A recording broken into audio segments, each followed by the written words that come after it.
Salut, c'est KTRM, je vous retrouve pour un deuxième numéro de KTRM Raconte-nous une histoire. Chose que vous nous réclamiez depuis plusieurs années, alors aujourd'hui, on va vous parler d'un modèle un peu spécial, la Suzuki SX4 WRC. C'est parti!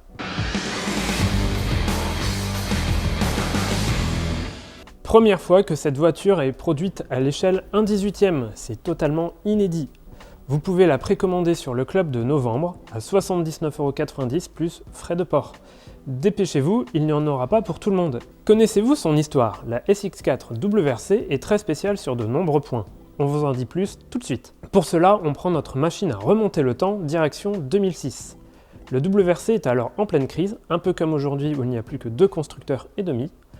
En 2005, on a 6 constructeurs engagés officiellement et de nombreuses équipes privées. Mais face à la domination de Citroën et Loeb, ainsi qu'aux prémices de la crise économique, plusieurs constructeurs souhaitent se retirer du WRC.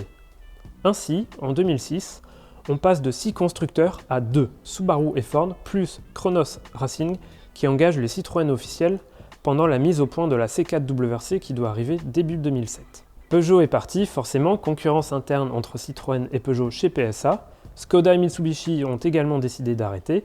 Alors forcément, quand Suzuki annonce en février 2006 au Salon de Genève son arrivée en WRC à partir de 2007, c'est une bonne chose. Le lien entre Suzuki et le rallye naît en 1986 avec une participation surprise à l'Olympus Rally sur une voiture développée et pilotée par Nobuhiro Tajima. Tajima International devient par la suite Suzuki Sport et s'engage dans le championnat APRC, championnat de l'Asie et du Pacifique des rallyes, dans les années 90. À l'aube du XXIe siècle, la décision est prise. Il faut s'engager dans le championnat du monde des rallyes dans la deuxième division, le Super 1600. Ainsi, Suzuki arrive en JWRC. D'abord avec l'Inis Super 1600, puis la Swift Super 1600.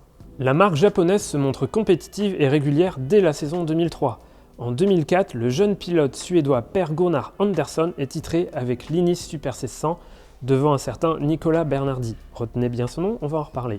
En 2007, c'est le doublé pour Suzuki avec un deuxième titre pour P.J. Anderson et Urmo Ava, vice-champion pour la deuxième fois consécutive. Cette fois-ci, c'est la Swift qui est titrée.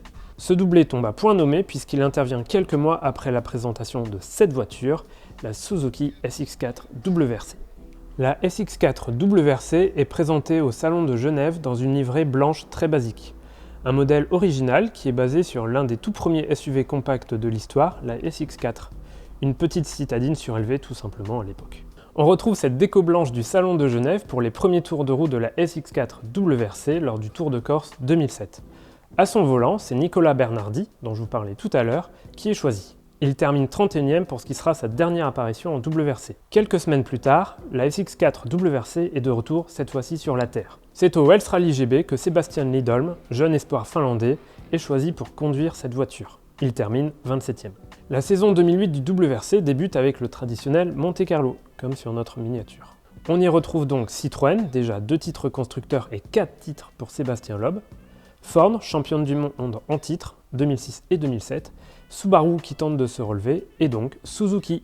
Lors de la première spéciale de l'année, Gardemeister signe le 8e temps et Anderson le 11e. C'est très encourageant. À la fin de la première étape, Gardemeister est 8e au général et Anderson 14e. La deuxième journée est plus compliquée. Tony rencontre des soucis de turbo et perd 6 places au classement général. Per Gunnar Anderson en gagne au contraire 3. À la fin de cette deuxième journée de course, les 2 Suzuki sont en dehors du top 10.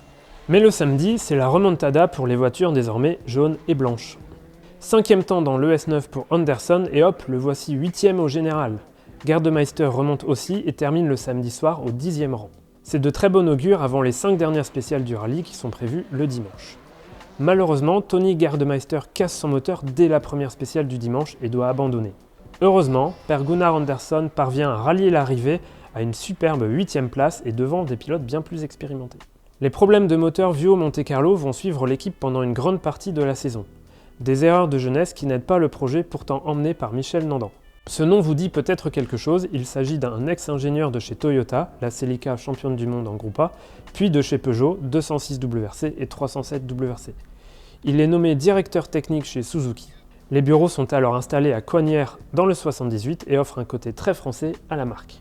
Un aspect un peu trop français au goût de Suzuki Sport, qui décide de se séparer d'un commun accord de Nandan début 2008 et souhaite japonaiser la structure Suzuki World Rally Team. Les débuts sont donc compliqués et les abandons sur casse moteur s'enchaînent. La légende des 3 moteurs cassés en 2007 lors des essais pré-Tour de Corse semble en fait être une réalité.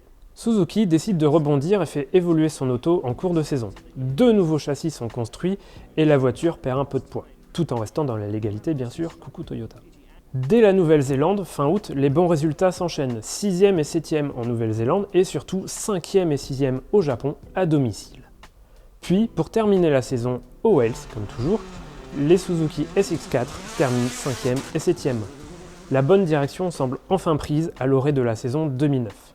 Mais la crise financière des subprimes frappe de plein fouet le monde de l'automobile. Le programme WRC de Suzuki est arrêté brutalement en décembre 2008. La SX4 WRC n'aura donc disputé qu'une seule saison complète. Un énorme goût d'inachevé pour les équipes derrière ce projet, mais aussi pour les fans de rallye. Ces derniers se consoleront en pilotant la voiture dans cette livrée dans le jeu vidéo Gran Turismo 5. Per Gunnar Andersson termine 12e du championnat, juste devant son coéquipier Tony Gardemeister. Attention, à l'époque, le système de points était différent. De nos jours, c'est aussi l'une des WRC les plus rares. Sur les 4 ou 5 modèles construits par Suzuki, il n'y en aurait plus qu'un seul en circulation et en état de marche. Il serait dans les Caraïbes, en Barbade, et aurait même reçu un moteur de Mitsubishi Lancer. C'est sûrement ce qui lui a permis de gagner de nombreux rallyes et championnats locaux. La SX4 a aussi fait une réapparition surprise à Pikes Peak entre 2009 et 2011 avec à son volant un certain Nobuhiro Tajima. 3 victoires consécutives. Vous avez aimé cette vidéo? Dites-le nous dans les commentaires. Envie de voir d'autres World Rally Car ou un 18e chez Auto? Faites-le nous savoir via le formulaire de suggestion sur notre site.